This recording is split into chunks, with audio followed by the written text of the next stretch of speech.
So the media's going crazy because someone in the Trump White House had the name of John McCain covered up on a warship in the presence of the President of the United States.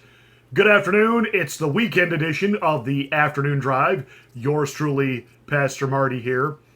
Well, over the Memorial Day weekend, apparently someone within the White House had Navy officials cover the name of John S. McCain on the warship because the president was going to be in the vicinity.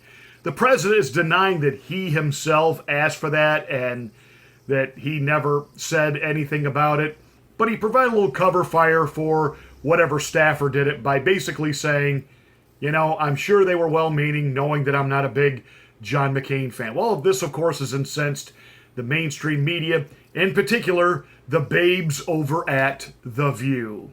Allegations broke that before you-know-who's Memorial Day speech in Japan, when he wished them a happy Memorial Day, the White House apparently emailed Navy officials telling them to hide the name of the USS John McCain warship.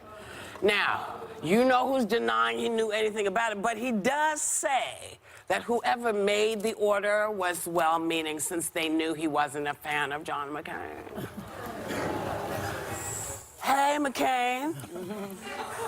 You want to take this one? Putting a note on this, there's a lot of criticism towards me in the media across the board of how often I speak of my father, how I grieve, how I do it publicly, but it's impossible to go through the grief process when my father, who's been dead 10 months, is constantly in the news cycle because the president is so obsessed with the fact that he's never going to be a great man like he was. Meghan, while I applaud the fact that you are obviously very loyal to your family, you love your dad, as a pastor, I appreciate that.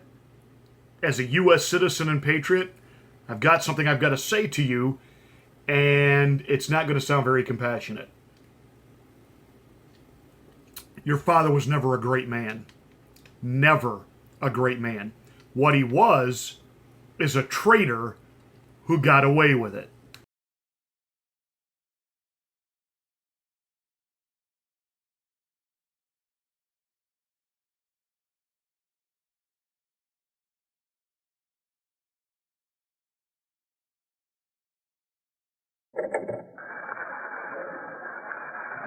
To the Vietnamese people and the government of the DRVN, from John Sidney McCain, 624787, Lieutenant Commander, U.S. Navy, born 29 August 1936, Panama, home state, Florida.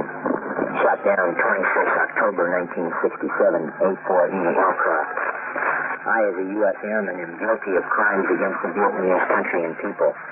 I have bombed their cities, towns, and villages and caused many injuries, even death, to the people of Vietnam. I was captured in the capital city of Hanoi while attacking it.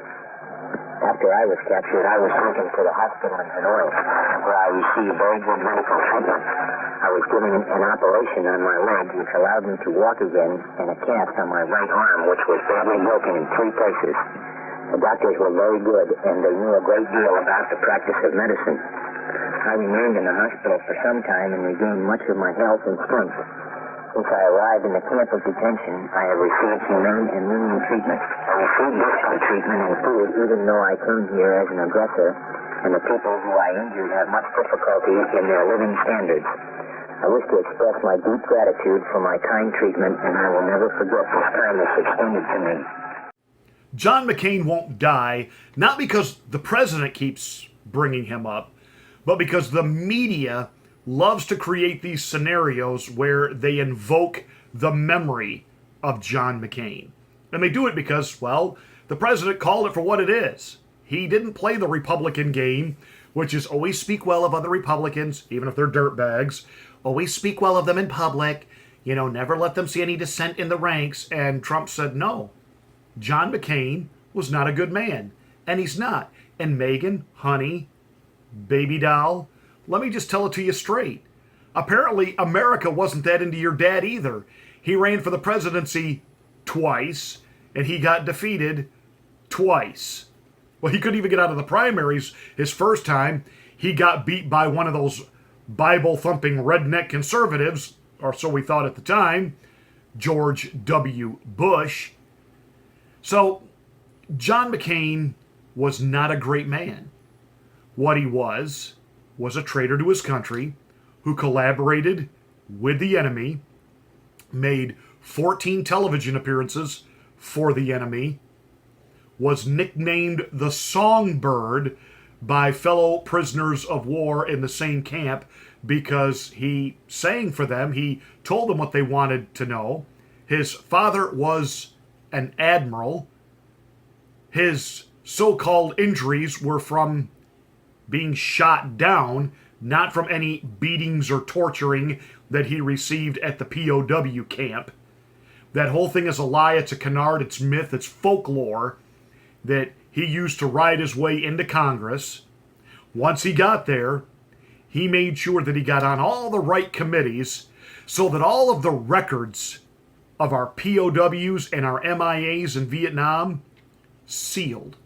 Now, why would those be sealed? Well, one, he didn't want us to see that he received a pardon from President Nixon. Why did he actually receive a pardon? Why did his father procure that pardon? What did John McCain do over there that would warrant being pardoned? Well, we know what he did. He cooperated, he collaborated with the enemy. That said, he's not a hero. He is a traitor. He stood against the president vehemently, didn't like him.